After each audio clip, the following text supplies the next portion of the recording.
शेती म्हणल्यानंतर शेतीसाठी शेत जमीन लागते, वीज लागते, पाणी लागतं.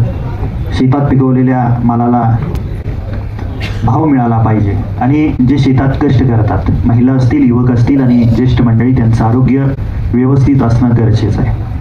तर माझा विषय हा, मी वैद्यकीय क्षेत्रातला विद्यार्थी असल्या कारणाने मी आरोग्याच्या विषयावर बोलू इच्छितो, जर आपली सर्वांची परवानगी असेल तर.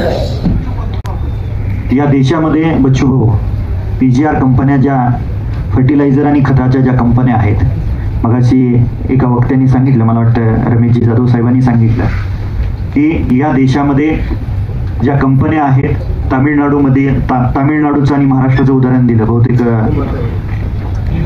कुमार साहेबांनी. तर महाराष्ट्रातल्या आणि देशातल्या अशा कंपन्या आहेत की बाहेरच्या बाजारपेठेत, जगाच्या बाजारपेठेत ज्यांना बंदी आहे, अशा खतांना बंदी असणारी खतं या देशामध्ये विकली जातात. मागच्या 8-10 वर्षापूर्वी ग्रामीण भागातला कॅन्सरचं टक्केवारी हे 1 लाख लोकसंख्येमागं 1, 4, जास्तीत जास्त 10 पेशंटची असायची 1 लाख लोकसंख्येमागं. आज माझ्यासारख्या मतदारसंघामध्ये 1000 लोकसंख्येमागं 1 कॅन्सरचं पेशंट आहे. काही गावांमध्ये 750 लोकसंख्येमागं 1 कॅन्सरचं पेशंट आहे. आणि मग आपण शेतकरी बांधव ह्याला सगळ्यात जास्त बळी पडतात. माझ्या मतदारसंघामध्ये सगळ्यात जास्त बोंगी मिरची किंवा ढबू मिरची, शिमला मिरची ज्या नावाने ओळखलं जाणारं पीक घेतलं जातं. दर दिवसाला किंवा 1 दिवसाआड त्यांची फवारणी केली जाते, स्प्रे मारले जातात. उत्पन्न वाढवण्यासाठी आपण शेतकरी बांधव वेगवेगळ्या औषधांचे फवारण्या करतो आणि पिकवणारं जे पीक आहे किंवा फळ आहे हे खरंच खाण्यायोग्य असतं का याचा विचार न करता आपण पिकवलं जातं. त्या बागेमध्ये काम करणारे जे कामगार येतात त्यांना जर त्या शेतकऱ्यांनी सांगितलं 2 किलो घेऊन जातो घरी खाण्यासाठी, तर कुणीही घेऊन जात नाही. चुकून 1 क्रेटभर राहिलं खराब माल आणि तो 2 दिवस जर त्या शेताच्या एका कोपऱ्यात राहिला तर त्याचा एवढा दुर्गंध पसरतो की 3-4 किलोमीटरच्या आसपास लोक येत नाहीत. आणि यामध्ये काम करणारे आपण सर्वजण शेतकरी बांधव आहोत आणि आपल्याला शेती चांगल्या पद्धतीनं करायची असेल तर आपलं आरोग्य तेवढ्याच दृष्टीनं महत्वाचं आहे. या देशामध्ये महिलांमध्ये सगळ्यात जास्त ॲनिमियाचं प्रमाण आहे आणि ते ग्रामीण भागातल्या महिलांमध्ये आहे. हिमोग्लोबिन 10 ग्रॅमपेक्षा कमी असणाऱ्या जवळजवळ 70-80% महिला ह्या ग्रामीण भागातल्या आहेत. ज्या पद्धतीनं कामगारांसाठी शासनाने कायदा काढलेला आहे, त्यांच्या आरोग्यासाठी ESI स्कीमच्या माध्यमातून त्यांना त्या स्कीमच्या माध्यमातून निधी मिळतो आणि आरोग्य तपासणी किंवा आरोग्याच्या ज्या काही अडचणी आहेत त्याच्यासाठी शासन थोडंफार पैसे खर्च करतं. बच्चू भाऊ, आपण आणि राजू शेट्टी साहेब, अजितजी नवले साहेबांनी याच्यासाठी 100% आवाज उठवला पाहिजे की शेतकऱ्यांच्या आरोग्यासाठी शासनाने काहीतरी राखीव निधी हा उभा केला पाहिजे आणि त्यातल्या त्यात जास्तीत जास्त महिलांच्या आरोग्यासाठी कष्ट घेतलं पाहिजे. आज दक्षिणेमध्ये 70% महिला ह्या शेती करतात. इतर भागांमध्ये, इतर दक्षिण सोडून इतर देशातल्या भागांमध्ये जवळजवळ 50% महिला हा शेती काम करतात.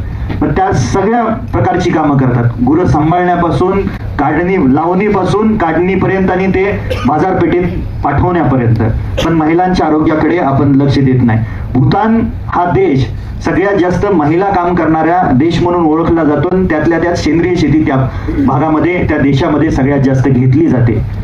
आपण ज्या पद्धतीनं शेती करतोय आणि ज्या औषधांचा वापर करतोय त्या कारणाने हा देश भविष्य काळामध्ये कॅन्सरची राजधानी म्हणून ओळखला जाणार आहे. आत्ताच्या परिस्थितीमध्ये मधुमेहाची, डायबिटीजची राजधानी म्हणून या देशाकडे पाहिलं जाते.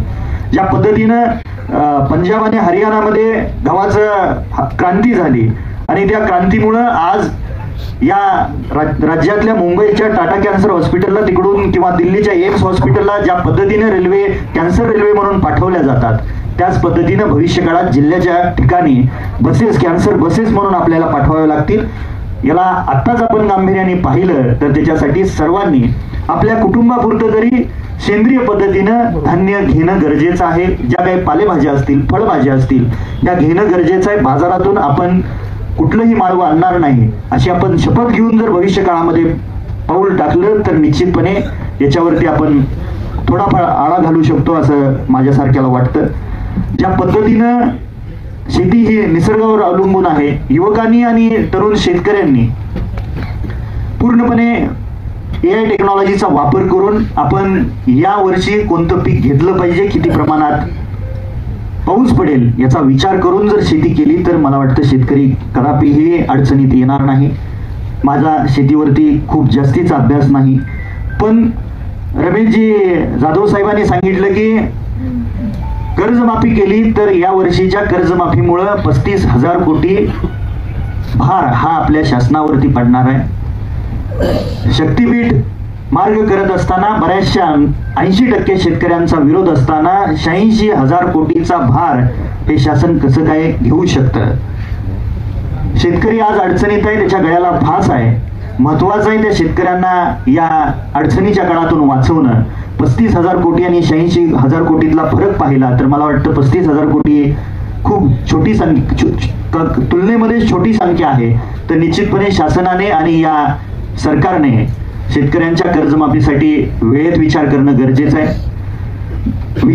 विजेच्या बाबतीत सौर ऊर्जा कृषी सिंचन योजना काढलेली आहे. माझा तालुका हा उष्णकटिबंधातला तालुका आहे, दुष्काळी तालुका म्हणून ओळखला जायचा.